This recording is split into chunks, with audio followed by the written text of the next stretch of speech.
어둡고 무서운 밤이었어요. 수백 명의 사람들이 구명보트에 앉아 그 순간부터 무슨 일이 일어날지 또 자신들의 삶이 어떻게 될지 모른 채 있어요. 그 사람들이 알고 있는 건 자신들이 불과 몇 시간 전에 타고 있던 거대한 배가 자신들의 눈앞에서 사라졌다는 것뿐이에요. 그들은 도움을 기다리면서 홀로 있었어요. 누가 오고 있긴 하나요? 그들은 비교적 가까이에서 항해하고 있던 나머지 배들이 자신들이 도움을 요청하는 소리를 들었는지 전혀 알지 못해요. 기다리는 수밖에 달리 방법이 없었어요. 타이타닉호, 빙산, 그리고 어느 날 밤. 100여 년이 지난 지금도 모두가 이야기하는 현대사의 가장 유명한 이야기 중 하나죠. 16척의 구명보트는 탑승객의 50%를 약간 넘는 인원만 수용할 수 있었어요. 게다가 그중 많은 배가 여전히 반쯤 비어 있었어요. 그들 중에 밀비나 딘이라는 2달 된 어린아기가 있었어요. 거대한 배에 탄 가장 어린 승객이었죠. 그녀의 부모님은 미국에서 더 나은 삶을 살고 싶었기에 영국을 떠나기로 결심했어요. 그녀의 아버지는 캔자스에 친척이 몇 명 있었고 그는 캔자스에서 사업을 시작할 수 있기를 바랐죠. 사실 딘 가족은 이 거대한 전설의 여객선에 탑승하는 걸 선택하지 않았어요. 하지만 석탄 파업 때문에 이곳으로 옮겨졌고 3등석 승객으로 사우샘프턴에서 탑승을 했던 거였어요. 밀비나의 아버지는 춥고 평화로워 보였던 밤에 배가 빙산에 부딪힌 걸 느꼈어요. 그는 즉시 조사하러 올라왔죠. 사람들이 당황하고 있고 승무원들이 실제 상황의 위험에 대해 경고하고 있는 걸 본 그는 아내를 찾기 위해 자신의 선실로 달려갔어요. 그는 그녀에게 아이들에게 옷을 입히고 빨리 갑판으로 올라가라고 말했어요.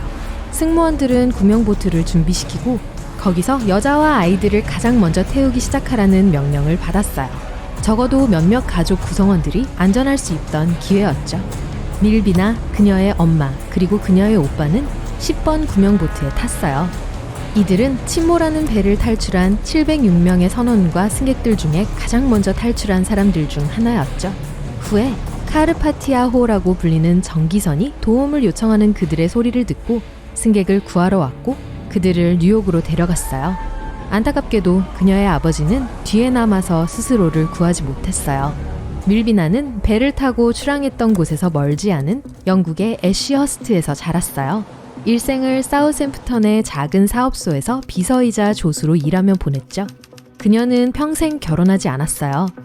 밀비나는 늘 타이타닉호에 대해 아무것도 기억하지 못해서 타이타닉호에 대해 아무 말도 하지 않았다고 항상 말하곤 했어요. 그래서 사람들이 단지 자기가 관심을 끌기 위해서 그랬다고 생각하게 하고 싶지 않았다고 했어요. 하지만 1985년 한 프랑스계 미국인 팀이 모여서 타이타닉호의 잔해 위치를 알아냈어요. 뉴펀들랜드주 미스테이큰 포인트에서 동쪽으로 약 600km 떨어진 수심 3km가 넘는 물에 있었죠. 그때 배가 두동강 난 걸 확인했었어요. 수십 년 동안 사람들은 배가 멀쩡한 채로 가라앉은 걸로 믿었죠. 선체가 빙산과의 접촉으로 입은 손상만이 심각한 손상이라고 생각했었죠. 사실 세 번째와 네 번째 굴뚝 사이가 반으로 쪼개졌어요. 이건 배가 수면 아래로 사라지기 직전에 일어났으며 이 전체 과정은 빙산에 부딪히는 순간부터 해서 2시간 40분 정도 지속되었어요. 사람들은 이 연구팀이 난파선을 발견하기 전까진 타이타닉호에 그렇게 많은 관심을 기울이지 않았어요. 생애 마지막 해에 그녀는 양로원에 머물 비용을 지불하기 위해 가족의 소유물 일부를 경매에 팔았어요. 그녀가 판매한 물품에는 가족들이 미국에 도착했을 때 받은 옷으로 가득 찬 여행 가방과 그녀의 엄마가 타이타닉호 구호 기금으로부터 받은 보상 편지들도 포함되어 있었어요. 보상 편지에는 사랑하는 사람을 잃고 살아남은 특정 승객들이 받은 금전적 지원의 내용이 담겨 있었어요.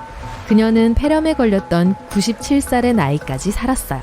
그녀는 이 모든 사건에서 살아남은 705명의 사람들 중 가장 어렸어요. 타이타닉호는 세계에서 가장 큰 배였죠. 너무 컸기 때문에 어떤 사람들은 그 배에 배기통이 4개가 있었어야 했다고 생각해요. 하지만 이 배를 디자인한 토마스 앤드류스는 3개면 충분하다고 믿었어요. 그래서 기본적으로 하나는 순전히 장식 배기통이었죠. 배가 침몰했을 때 2200명의 사람들이 배에 타고 있었어요. 908명의 승무원이 타고 있었으며 최대 탑승 가능한 승객 수는 3500명이었어요. 영화에서 보셨겠지만 다양한 등급의 승객들이 있었어요. 1등석에 있던 사람들의 전체적인 추정 재산은 약 6,378억 원이었어요. 그리고 연구원들은 그 배와 함께 해저로 76억 원어치의 물건들이 가라앉았다고 추정했어요. 이 전기선의 1등석은 호화로운 곳이었어요. 4개의 식당, 2개의 도서관, 2개의 이발소, 독서실, 그리고 사진용 암실이 기내에 있었죠. 온수 수영장도 있었지만 한 번에 1실링의 가격으로 1등석만 이용할 수 있었어요. 배에는 터키식 목욕탕과 전기 목욕탕도 있었고 승객들은 한 번에 4실링에 그걸 이용할 수 있었죠. 이 거대한 배를 만드는 데 드는 비용은 95억 원이었어요. 하지만 그때는 1912년으로 거슬러 올라가죠. 오늘날로 따지면 약 2,500억 원이 들 거예요. 1등석 티켓은 그 당시 326만 원으로 오늘날의 7,780만 원에 해당하죠. 이 비싼 선실에는 뭐가 있을까요? 거실 하나, 침실 2개, 옷장 2개, 화장실 하나예요. 여러분은 이 사치품들을 위해 그렇게 많은 돈을 내시겠어요? 연구팀들은 아직도 타이타닉호의 많은 영역을 탐험하지 못했어요. 아직도 수중 차량으로 접근하기가 아주 어려워요. 타이타닉호가 침몰한 같은 날에 구명보트 훈련이 예정되어 있었지만 무슨 이유인지 취소되었어요. 승무원들은 단 한 번의 구명보트 훈련을 했고 그땐 배가 아직 정박해 있을 때였죠. 하지만 승무원들이 적절한 훈련을 받았고 각각의 구명보트가 채워졌다고 해도 모든 승객 한 명 한 명을 구하기엔 역부족이었죠.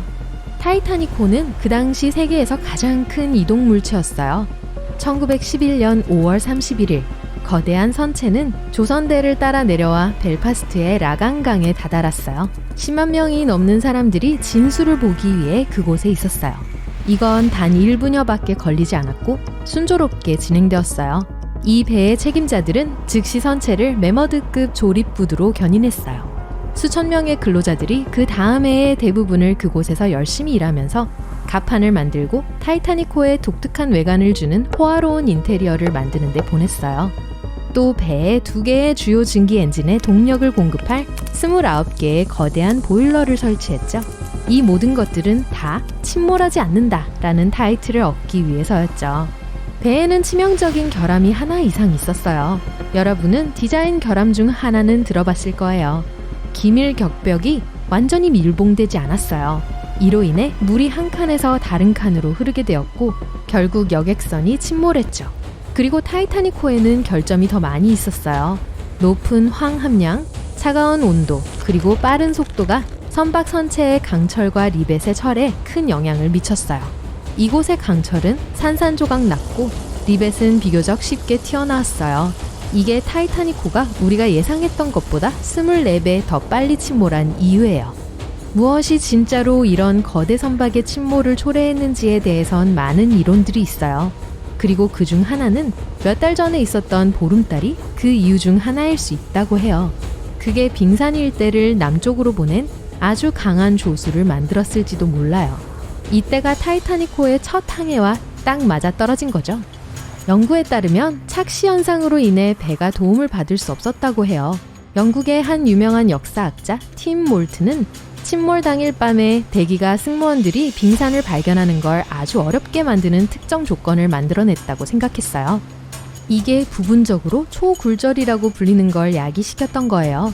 이 비정상적인 빛의 굴곡은 신기루를 만들었는데 그 지역에 있던 몇 척의 배들이 그걸 기록했어요. 이게 승무원들로 하여금 제때 문제의 빙산을 보지 못하게 했을 뿐만 아니라 구조 요청을 확인해서 도움을 주고 타이타닉호 승무원과 의사소통하던 배들 중 하나를 막아섰죠. 또 어떤 사람들은 배가 너무 빨리 움직이고 있었다고 해요.